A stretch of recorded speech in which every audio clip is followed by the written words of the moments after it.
తప్పుడు ఆరోపణలతో తనపై కేసు నమోదు చేశారని సీనియర్ ఐపీఎస్ అధికారి నవీన్ కుమార్ తెలిపారు.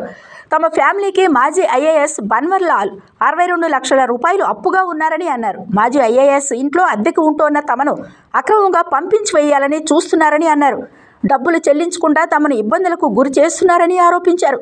నగదు వివాదం కేసు కోర్టులో విచారణలో ఉండగానే తమపై అక్రమ కేసులు పెట్టారని ఆరోపించారు.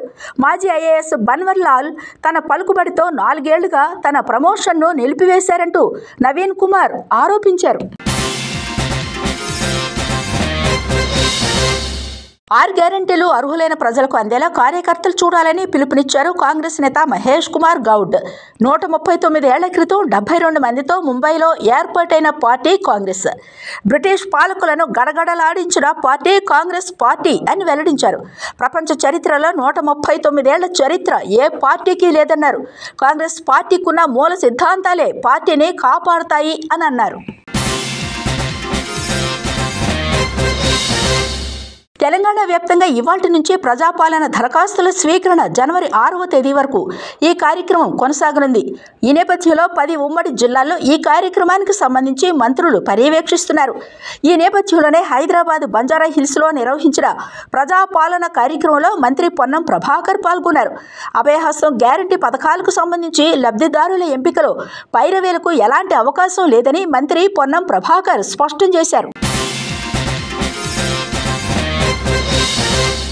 తమిళ veteran star hero the captain Vijayakanth మరణం పట్ల జనసేన అధినేత పవన్ కళ్యాణ్ స్పందించారు.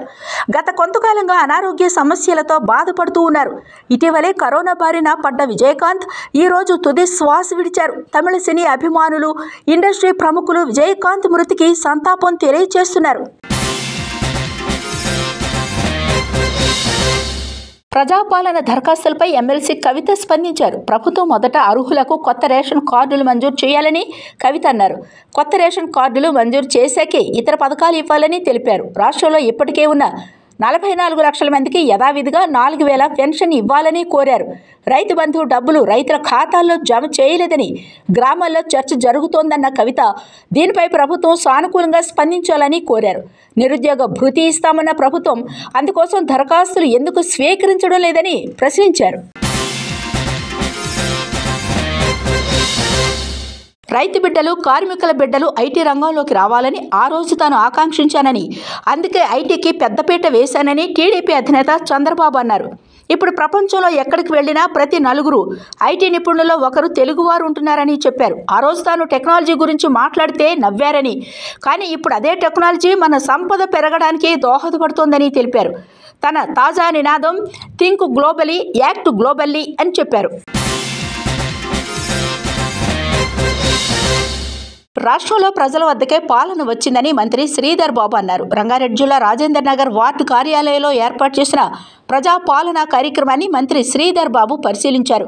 కాంగ్రెస్ 6 గ్యారెంటీలను అమలు చేసేందుకు ప్రభుత్వం ప్రజాపాలనను ప్రారంభించిందని శ్రీధర్ బాబు అన్నారు. ఈ అవకాశాన్ని ప్రజలందరూ సద్వినియోగం చేసుకోవాలని కోరారు. ఈ కార్యక్రమంలో స్థానిక నేతలు, ప్రజాప్రతినిధులు పాల్గొన్నారు.